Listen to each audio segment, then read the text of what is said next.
রক্তমাখা pant পেয়েছি। আমি ছবিটা দেখাচ্ছি, আমি ছবিটা তুলে আনছি। এই যে রক্তমাখা প্যান্ট ছিল,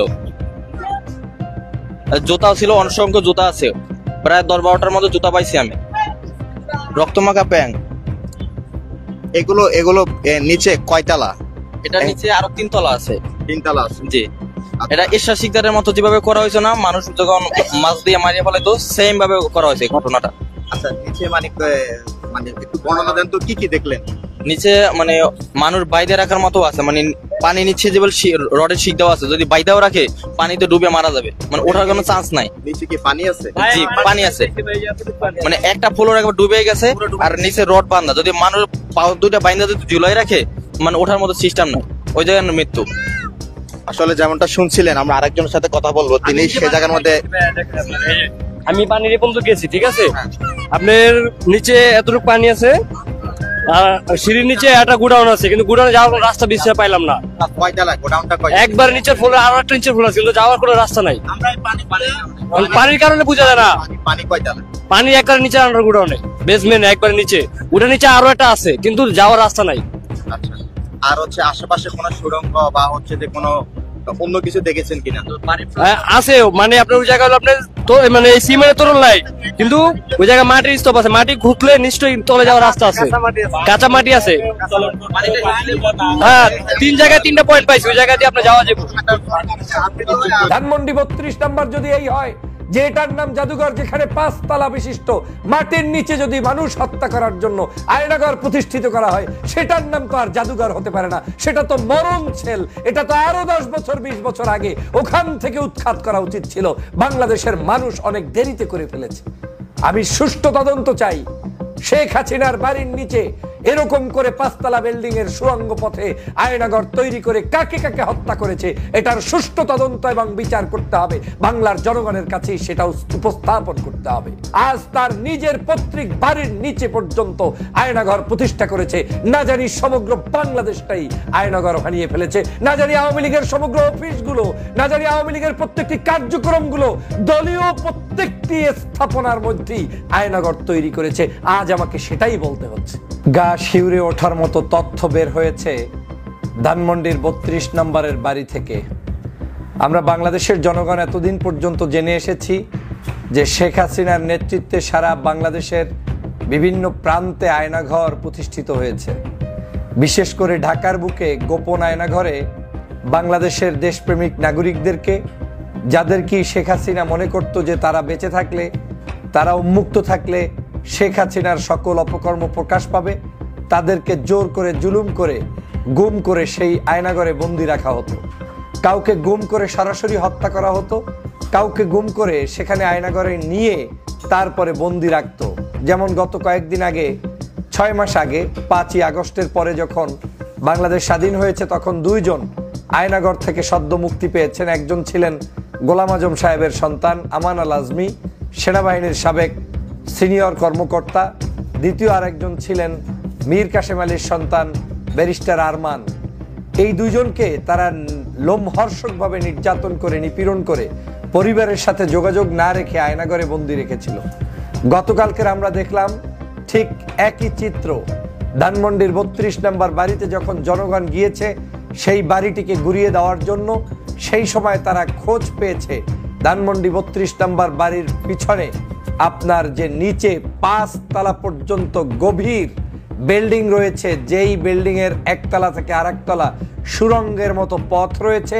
আপনারা ইতিমধ্যেই টিভি চ্যানেলে দেখেছেন, পত্রপত্রিকায় দেখেছেন, কালবেলাও প্রকাশ করেছে যে শেখ হাসিনার সেই বিল্ডিং এর নিচে 5 তলা ভবন পর্যন্ত, নিচতলায় 5টা তলা পর্যন্ত পাওয়া গিয়েছে। ঢাকার ধানমন্ডি 32 যদি হয় জাদুঘর, ঢাকার ধানমন্ডি 32 যদি হয় কোনো ব্যবসা প্রতিষ্ঠান না হয়, তাহলে সেখানে কোনো পার্কিং কিংবা সেখানে কোনো ভিন্ন উদ্দেশ্যও তো নেই। আর ঢাকার বুকে 5 তলা পর্যন্ত নিচে পার্কিং কোন জায়গায় আছে তাও কিন্তু নেই। এবং তাদের সেই বিল্ডিং এর সুরতগুলো পার্কিং এর মতোও না, কক্ষের মতো, গোপন কক্ষের মতো। সেখানে জুতা পাওয়া যাচ্ছে, স্যান্ডেল পাওয়া যাচ্ছে, হেলমেট পাওয়া যাচ্ছে, পুলিশের মানে জুতা পাওয়া যাচ্ছে, আরো ব্যবহার্য জিনিসপত্র পাওয়া যাচ্ছে। এবং গভীরে যেখানে আরো 3-4 তলা রয়েছে, সেখানে মানুষ যেতেও পারছে না। সেখানে পানি আর পানি থই থই করছে। যেহেতু বিল্ডিংটি এখন পরিত্যক্ত হয়ে গিয়েছে, সেখানে যে কোনো উপায়ে এখন ভুতুরে পরিবেশ তৈরি হয়ে যাচ্ছে। মানুষ ধারণা করছে যে ওই বিল্ডিং এর ভিতরে নিয়ে এমনও হতে পারে যে হাজার হাজার মানুষদেরকে এই শেখ হাসিনা পৈশাচিকভাবে হত্যা করেছে, গুম করেছে, খুন করেছে। এমনও হতে পারে ওই বিল্ডিং এর নিচে তাদের লাশগুলোকে পুঁতে রেখেছে, জানাজা দেয়নি, কিংবা তাদেরকে পরিবারের সাথে যোগাযোগ করতে দেয়নি। হতে পারে তাদের টর্চার সেল, হতে পারে তাদের গুম সেল, হতে পারে তাদের প্রাথমিক জিজ্ঞাসাবাদ সেল। বিভিন্ন নামে বেনামে আয়নাঘরের চরিত্রটাই সেখানে ফুটে উঠেছে। ধানমন্ডি 32 নিয়ে আমরা যারা মায়াকান্না করা শুরু করেছিলাম, এই লোমহর্ষক ঘটনা দেখার পরে মায়াকান্নারই তো কিছু নাই। আর এটা তো ইতিহাসের কোনো পাতাই নাই। আজকের যেখানে শেখ মুজিবুর রহমান সাহেব সেই বাসভবনে ছিলেন বলে সেই বাসভবনটাকে বিকৃত ইতিহাস করে শেখ হাসিনা সমগ্র জাতির কাছে উপস্থাপন করছেন স্বাধীনতার ঘোষণা হয়েছে ওই বিল্ডিং এ। কত বড় মিথ্যুক, কত বড় মিথ্যাচার! অথচ স্বাধীনতার ঘোষণা হয়েছে কালুরঘাট বেতার কেন্দ্রে 26শে মার্চ শহীদ রাষ্ট্রপতি জিয়াউর রহমানের মাধ্যমে। দলমত নির্বিশেষে সর্বজন স্বীকৃত স্বাধীনতার ঘোষণা তিনি দিয়েছেন।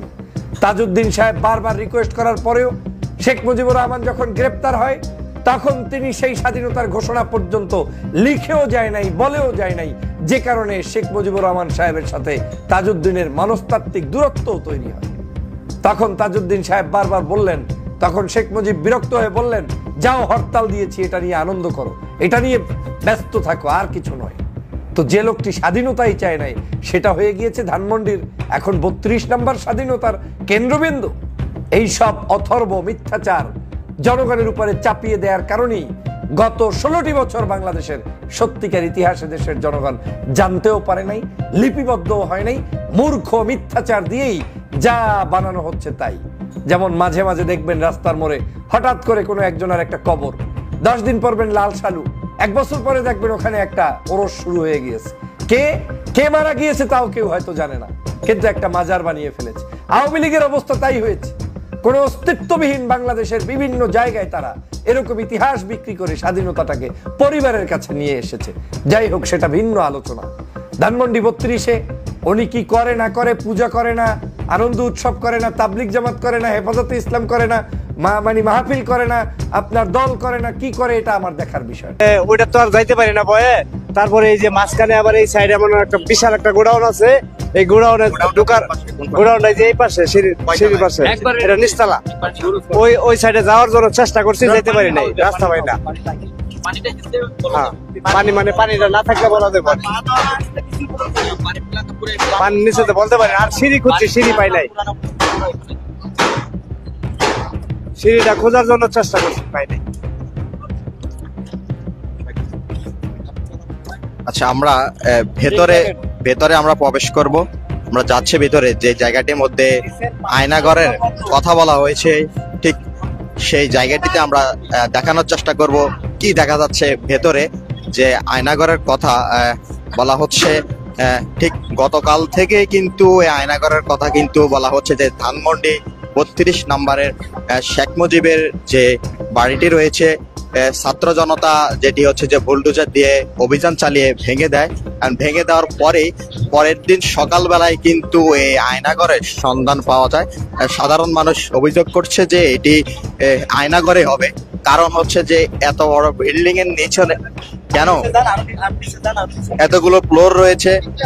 তারা বলেছে যে ম্যান হলের ঢাকনার মতো কিন্তু কয়েকটি জায়গায় এই সুড়ঙ্গর মতো কিন্তু রয়েছে। আমরা দেখতে পাচ্ছি যে এখানে অনেক মানুষের ভিড়, পুরো আজকে ছুটির দিন থাকাতে